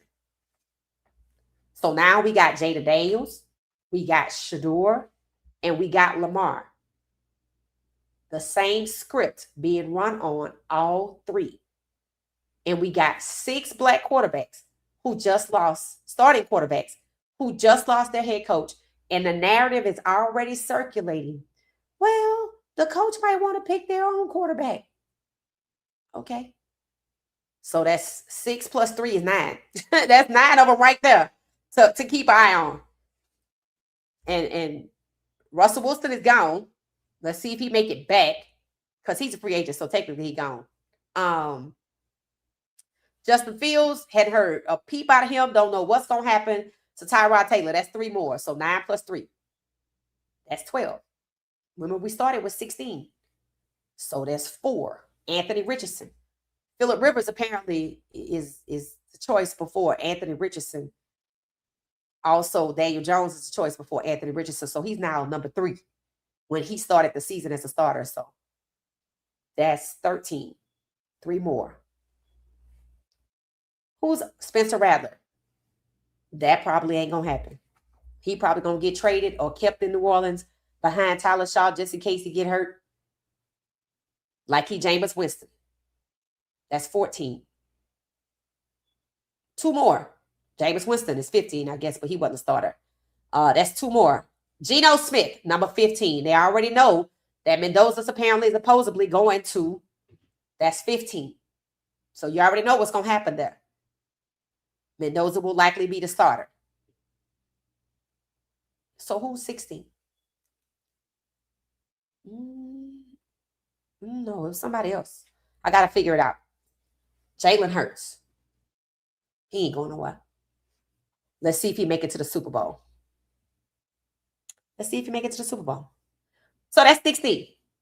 So, we'll see. We'll see. All right. So I'm going to go through some more comments and we're going to get out of here because I feel like it's Friday night, but it's not. It's Thursday now. It was Wednesday night when I started this podcast. It said the Raiders fired the coach because Max Crosby was tired of losing. Right. I personally I don't think they ever had any long-term plans for, what's his name? Pete Carroll. I think they got Pete Carroll knowing he would get Geno to block Shedeur. That's what I think. There's no way you were serious about that. There's no way you were serious about that. It said the reason Andrew Berry won't say Shedeur is QB1 because of the rabid, hostile Cleveland media. It said that's the main problem with the Browns. The Cleveland media is divisive. It keeps controversy going. You're right. I don't necessarily agree with that, but the Cleveland media is ignorant. I actually read that. Somebody said, I think the Cleveland media has to be the worst media in the NFL for a team. It's ignorant. I don't listen to it. That's why when y'all be telling me what they be saying, I don't know because I don't watch them. I have to protect my peace. I don't watch that because they are a machine designed to tear down Shedeur. I don't listen to them. They don't have an objective bone in their body, including anybody over there that's black. That's why y'all be telling me about certain people. I'll be like, oh, okay. Thank you for letting me know because I know who they are. I told y'all I won but one podcast over there, and I don't even think they considered Cleveland media. It's the one that had the older black gentleman, Henry, Dixon, on it. Him. Whatever. And it was like 3 black people. Outside of them, and I don't even watch them either. But that's the only podcast that I watched over there. Everybody else that gets info from media that was crying about Bucky being there, I don't watch them people. Nope. It said Andrew slipped on one interview with the Cleveland media that number 12 will be QB1. He is the same white interviewer that did that did a calm interview with Shedeur. Yeah, I saw it. Let me see. I have it. I actually saved it. Somebody sent it to me on X. I guess I'll let y'all see it if you didn't see it. Some of y'all saw it. If this is the same interview, and I don't know if he let it slip. Oh, here we go. Trending. The Raiders would draft Arch Manning number 1 overall if he declared for the draft this year. Not even close. He's a runaway number 1 pick. The pick would already be made. I told you, and he didn't earn it. What did I say? What did I say? And you know why they putting that out there, right? You know why they putting that out there, so he could come on out. They letting him know, you first. We got you first. He didn't even earn it. How he coming out before Mendoza? They didn't even make it to the playoffs. Do you see? They know that kid got to come out now. The NCAA is holding on to Trinidad Shambliss waiver until that kid make a decision. I don't know how long it's going to be, but portal closes January 16th. And they don't care if they get sued because he got top-notch lawyers. You see? I told y'all. I know. I'm telling you. That's why the podcast is called What She Said Sports. I'm telling you. I told you. And, baby, the regular season just ended. The portal just opened. He already gave his NIL, a lot of it away, so some of the other Texas players can get it because people were leaving Texas because he ain't like that. And now he #1 overall, hands down. That's why they wasn't even talking about Dante Moore no more. That's why they playing with Trinidad Shambliss waiver. Because if that kid come out next year and all the other people coming out, that ain't gonna work. He has to come out now. He absolutely has to come out. It's 2026 a bust. Too many people decided to stay back. That's why I said, Dante, go back to school. You see? Told you. I'm telling y'all. And they putting this stuff out there. And that's funny because that's where Shedeur was supposed to go. Now, let me tell you about this little move right here. Let me share my screen. Let me share my screen. Just the optics alone. All right. Okay. When Shedeur was in school, where was he going? And where was he going to play? Where was he going to play? Where was he going? As far as we knew, I never believed he was going to the Giants. Where did people think he was going to go? For real. Because of Tom Brady. And who they got up here with the Vegas logo. Where Mendoza was going. If I'm Mendoza, I'm pissed. Didn't I tell y'all that kid last name was Mendoza? You see? They're doing this so he can believe and come on out. I believe people that knew him leaked the story about the Venmo payments he was making to apparently maybe some girls, I don't know, because they wanted him to feel like his career was in jeopardy and he has to come out. It's going to get worse. It's going to get worse because apparently he don't want to come out. I told y'all this kid might even have a passion for the game. But for everybody else around, they want him to come out. You see? Now Trinidad Shambliss had to get concussed. Not Trinidad. Lenore Sellers had to get concussed because he was #1. Mendoza won the Heisman. And they ain't do nothing to harm him. They just gonna hit him in the pockets and give this kid #1. What is it so important that this kid gotta go #1? Why he can't go #5 to Cleveland? I know Shedeur over there, they can trade Shedeur, but they don't want to do it. So that should tell you that sum up. So this is what I've been talking about.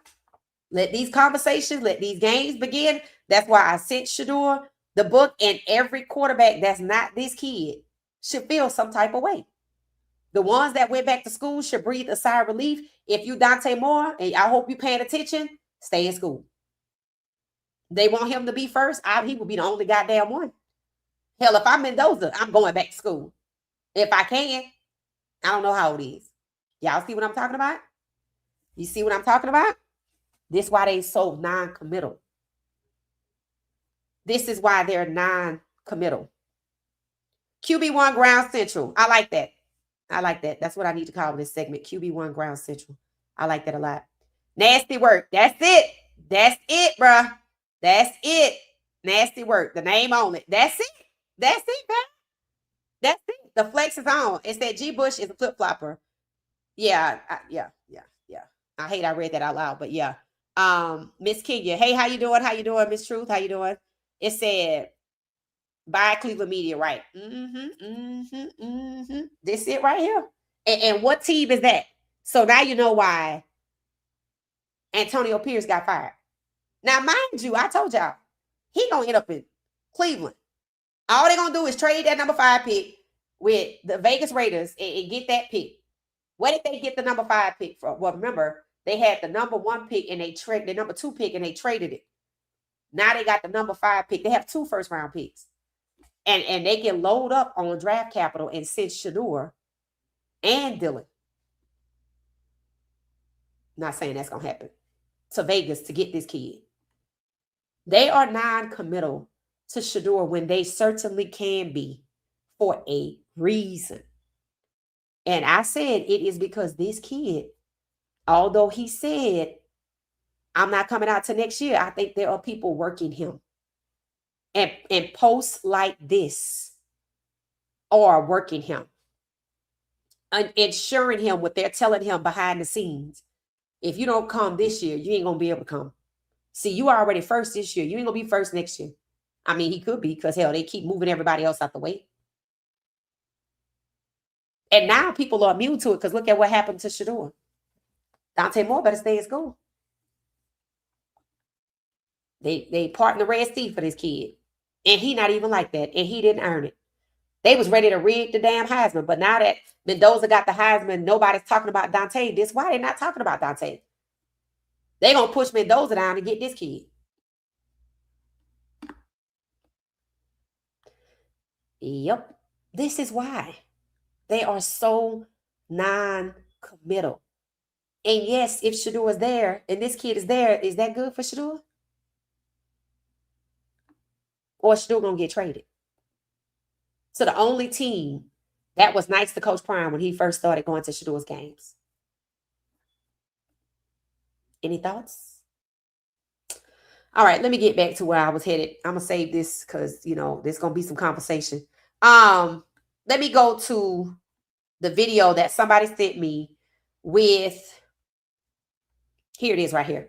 I don't know why they said it was sensitive, but there was nothing there. It was just, is this the video y'all talking about?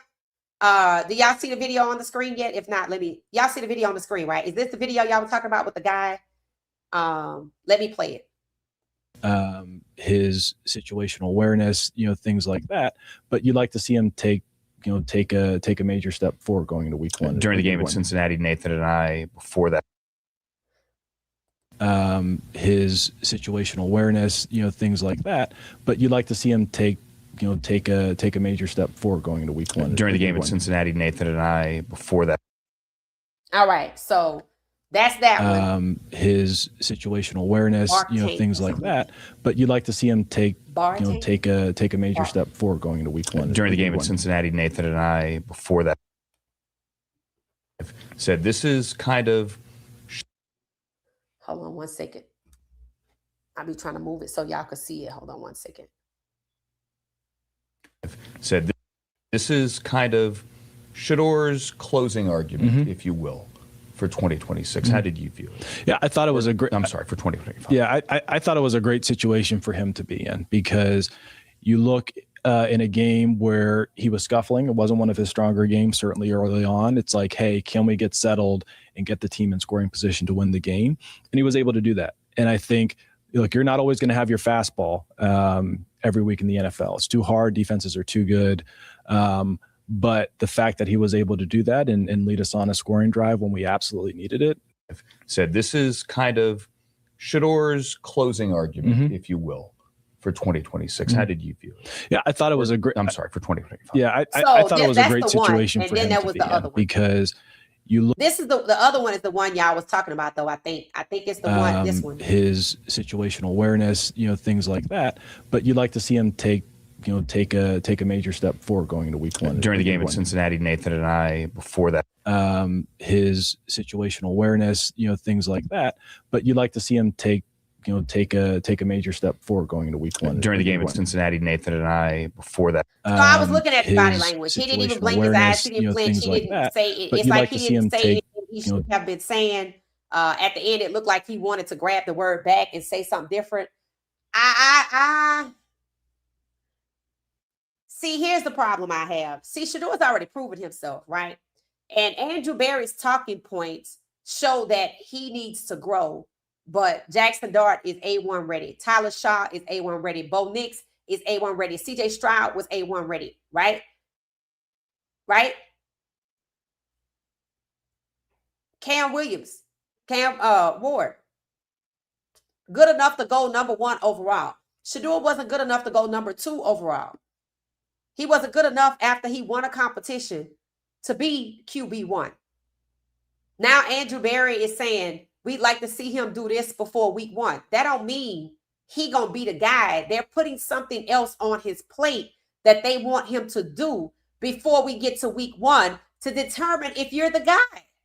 And I don't think that that's right. He didn't even bat an eye. So I don't think it was a slip of the tongue. I think he's not ready. We would like him to do this before week 1. We acknowledge we thought some things he wouldn't be able to do that he did. But hey, it's moving the goalpost, guys. That's Andrew Berry saying what Daniel Oyefuse said, which means he got his words from probably Andrew Berry, that Shedeur hasn't done enough. Of course, Andrew Berry not crazy. He not going to go against 20 million Shedeurians and say Shedeur hasn't done enough. So what he says is, yeah, he did good in areas we didn't think he would. Now we would like him to see this before week 1. He hasn't done it yet. So we're going to still keep looking at veterans, looking in the draft, because he hasn't done it yet. That's what that means. That's why I looked at his body language. He didn't flinch. He's saying he hasn't done it yet. And that's the message they shared with Daniel Oyefuse. And that's bullshit. Andrew Berry is publicly stunting and moving the goalposts. He has all of the power and authority as the GM to say Shedeur is QB1. But he probably can't because of the owner. And that's the part I don't like. You're supposed to use your melanin for good. We already had this conversation on day 3 of the draft when he said Shedeur's skill set was outdated. Now Shedeur hasn't done something. When he's done everything and more than any other goddamn quarterback in Cleveland for the last 12, 13, 20 years. But he hasn't done enough. And that's coming from Andrew Berry, which is putting him in the hot seat. He's going to be the next Raheem Morris. Watch what I tell you. Imagine Andrew Berry saying these things and thinking he going to the draft to just get an offensive tackle and some other people. And he gets a phone call from Haslam, get Ty Simpson. And then Ty Simpson comes in and they run that stupid competition and they put Ty Simpson in because the coach that they probably want to commit to before Shedeur gonna want Ty Simpson to be the guy. And then the same shit gonna happen all over again. And Shedeur's supposed to feel some type of way. He's supposed to feel he's not the guy. But he's not going to be dehumanized. It's just we want this guy. We think this guy is better. They keep moving the goalposts so they can put somebody else in front of him. That's why he didn't bat an eye. Because that's the plan. There's no reason he can't. Haslam can't commit to Shedeur. He's better than any quarterback they've had there since Haslam brought that team. That's facts. 393 yards. And he could do that probably every goddamn week. And he could have did more than that. But Stefanski ran them nasty, raggedy Wildcats. And you don't want him to ball out like that. That's not right. And here it is, a big picture of Arch Manning with the same team Shedeur was supposed to go to. Antonio Pierce was fired, so he don't draft Shedeur. So AB is using wordplay. Yes, thank you so much. Thank you so much. Thank you so much. They want Shedeur Sanders to get better in the offseason before they make him QB1. Coach, stop. Stop, coach. Shedeur is already the best they have. Why is it Shedeur has to get better, but Tyler Shaw is as is? And Tyler Shaw had ample opportunity. He played, 9 games? Jackson Dart had 3/4 of the whole season. Why is it they can be taken on the strength of being as they currently are? But Shedeur has to prove he's perfect first. Shedeur was better than them before the draft, just like he was better before Dillon. Stop making excuses for these people, which are doing nothing but discriminating against Shedeur. Because he's like that. Not because of Coach Prime, not because of Shedeur, not because he's not a proven leader. He is. He's everything they need, but they don't want it. So they're discriminating against him because they don't want it. Don't make no excuses for them. Not even Andrew Berry. So if he get fired next, when they call him up surprisingly and tell him to get somebody to put in front of Shedeur that the coach gonna gladly do, they're gonna blame Andrew Berry for it, and he gonna be the next one fired. You gotta know when you're being played. Don't make no excuses for them. They don't want Shedeur, but they don't want to trade him either. And that ought to point right back to the draft.